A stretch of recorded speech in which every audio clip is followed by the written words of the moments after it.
Hey there, expectant parents and curious friends. Guess what? You're having a baby. That tiny human growing inside is already the star of the show, and everyone wants to know, boy or girl.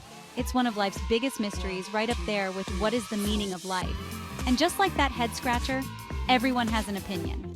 From well-meaning grandmas to that chatty barista, suddenly, the world is full of baby gender experts. But hold on to your onesies, folks. Before you start painting the nursery blue or pink based on how much ice cream you're craving, let's separate those fun but fictional myths from the actual science. Get ready to laugh a little and learn a lot about the wonderful world of baby gender prediction. Let's be honest, those old wives' tales are irresistible. They're like the comfy sweaters of baby predictions, familiar, cozy, and probably passed down from generations. Carrying high, it's a girl. Low and round, definitely a boy. At least that's what Grandma Betty says. And don't forget the ring test. Dangle that wedding ring over your belly, and if it swings in a circle, well, you get the idea. Look, these tales are fun. They're part of the whole baby anticipation experience.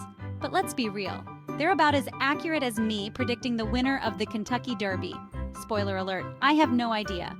The truth is, every pregnancy is unique, just like every baby. So, while Grandma Betty might swear by her pickle craving prediction method, it's best to take those tales with a grain of salt, and maybe a slice of pickle, because pickles are delicious. Okay, enough with the folklore, let's get scientific. When it comes to knowing if you're having a bouncing baby boy or a precious little princess, technology is our friend. First up, we have the ultrasound, aka the peekaboo window into your belly. Around the halfway mark of your pregnancy, a trained technician can usually spot the telltale signs that reveal whether you're having a little man or a little lady. Then there's genetic testing. Now, this isn't something you do just for funsies. There are some very important medical reasons why a doctor might recommend it. But one cool side effect is that these tests can also tell you the sex of your baby. So, while those old wives' tales are entertaining, if you really want to know the answer, science is the way to go. Section 4. Laugh it off. Why you shouldn't trust the shape of your nose. Okay, back to the funny stuff. Have you heard the one about how if your nose gets wider during pregnancy, you're having a girl? I mean, seriously? Our noses are supposed to predict the future now? That's a lot of pressure on a nose. Look, pregnancy does some wild things to our bodies. We get cravings for weird food combinations. We cry at commercials for dish soap. And yes, sometimes our noses change shape. But trust me, none of that has anything to do with whether you're having a boy or a girl. So next time someone tries to tell you that your love of spicy food means you're having a boy, just smile politely, nod your head, and then go enjoy that extra hot salsa. Section 5, it's all about health, ensuring a safe and healthy arrival. Let's get real for a moment, folks.